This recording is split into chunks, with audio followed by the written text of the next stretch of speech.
इसलिए हमारी कोशिश है हर सेक्टर में कार्य को हम गति दें, तेज गति दें और उसके द्वारा पहले हम हर सेक्टर में नए अवसर पैदा करें।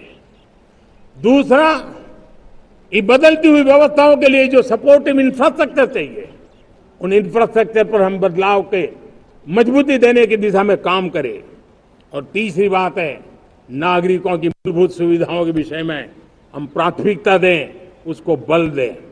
इन तीनों भारत में एक एस्पिरेशनल सोसाइटी का निर्माण किया है और उसके परिणाम स्वरूप आज समाज खुद एक विश्वास से भरा हुआ है। हमारे देशवासियों की आकांक्षा है, उनके एस्पिरेशंस, हमारे नौजवानों की ऊर्जा हमारे देश के सामर्थ्य के साथ जोड़ करके हम आगे बढ़ने की एक ललक लेकर के चल रहे हैं। मुझे विश्वास है रोजगार और स्वरोजगार नए रिकॉर्ड के अवसर पर हम काम किया है। प्रति व्यक्ति आज आय दोगुनी करने में हम सफल हुए हैं। ग्लोबल ग्रोथ में भारत का योगदान बड़ा है। भारत का एक्सपोर्ट लगातार बढ़ रहा है। विदेशी मुद्रा भंडार लगातार बढ़ा हुआ है, पहले से 2 गुना पहुंचा है। ग्लोबल संस्थानों का भारत के प्रति भरोसा बढ़ा है। मुझे विश्वास है भारत की दिशा सही है, भारत की गति तेज है और भारत के सपनों में सामर्थ्य है।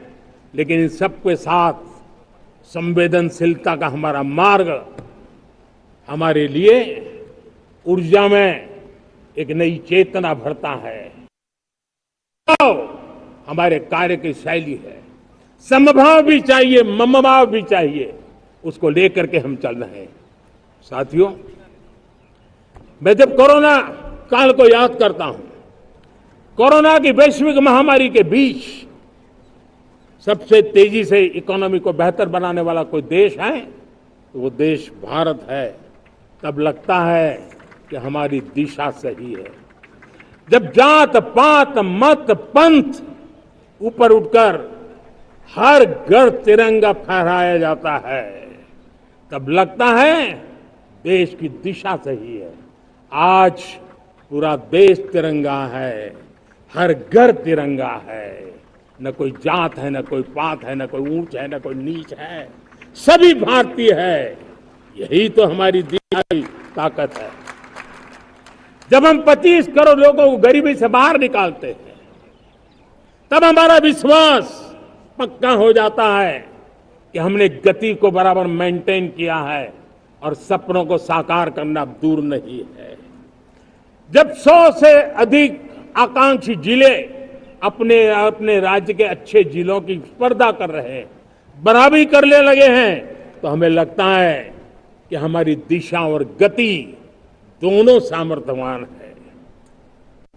जब हमारे उन आदिवासी साथियों को वो मदद मिलती है, पीएम जनमन के द्वारा उनको जो योजनाएं पहुंची थी, आबादी बहुत छोटी है लेकिन बहुत दूर सुदूर इलाकों में छुटपुट परिवार रहते हैं, हमने उनको खोज के निकाला है, उनके लिए चिंता की है। तब लगता है कि संवेदनशीलता से जब काम करते हैं तब संतोष कितना मिलता है। वर्किंग वुमेन के लिए पेड मैटरनिटी लीव 12 हफ्ते से बढ़ा करके 26 हफ्ते कर देते हैं। तब सिर्फ नारी का सम्मान ही करते इतना नहीं है, नारी के प्रति संवेदनशील भाव से निर्णय करते इतना नहीं, लेकिन उसके गोद में जो बच्चा पला है ना, उसको एक उत्तम नागरिक बनाने के लिए मां की जो जरूरत है उसमें सरकार रुकावट न बने, इस संवेदनशील भावना से उस निर्णय को हम करते हैं। जब मेरे दिव्यांग भाई बहन भारतीय साइन लैंग्वेज की बात हो या तो सुगम्य भारत का अभियान हो, उसको लगता है कि अब मेरी भी डिग्निटी है, मेरे प्रति देश के नागरिक सम्मान के भाव से देखता है। और पैरालंपिक में तो हमारे खिलाड़ी नई नई ताकत दिखाने लगे हैं, तब लगता है कि ये जो मेरा मम भाव है, हम सबका मम भाव है, उसकी ताकत नजर आती है। हमारे ट्रांसजेंडर समाज के प्रति हम जिस संवेदना के साथ निर्णय बना रहे हैं, हम नए नए कानून बना रहे हैं, उनको सम्मान का जीवन देने के लिए हम प्रयास कर रहे हैं, तब बदलाव की हमारी दिशा सही दिखता है। सेवा भाव से किए गए इन कामों का, जो त्रिविध मार्गों से हम चले हुए, इन कामों का एक सीधा सीधा लाभ आज उसके परिणाम के रूप में हमें नजर आ रहा है।